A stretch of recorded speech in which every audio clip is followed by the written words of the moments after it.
If your thermostat sensor wire is acting up and causing those annoying temperature reading glitches, you gotta fix it right to keep your home comfy.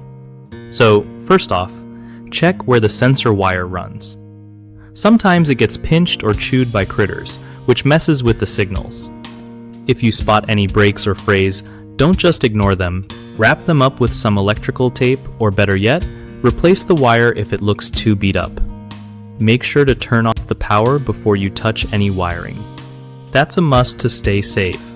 When you're putting in a new sensor wire, use the same gauge and type as the original, so everything works smooth.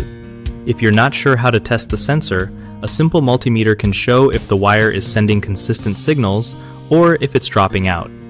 Also, double-check that the sensor itself isn't dirty or covered in dust, because that can mess with temperature readings too. Remember to secure the wire along its path so it doesn't move around and get damaged again. Lastly, if you're feeling stuck, don't hesitate to call a pro. Sometimes it's worth it to avoid bigger headaches later. One of the biggest mistakes people make when dealing with thermostat sensor wire problems is ignoring intermittent temperature readings because they think it's no big deal, but that can throw off your whole heating and cooling system. Another common issue is using the wrong type of replacement wire, which doesn't carry the signal right and causes continuous errors. Lastly, not turning off power before working on wiring is a huge safety risk and can damage your thermostat or worse.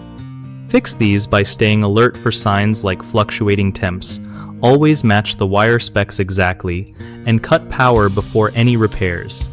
BigHomeProjects.com is great because it helps homeowners find trusted local contractors who know their stuff and get the job done right.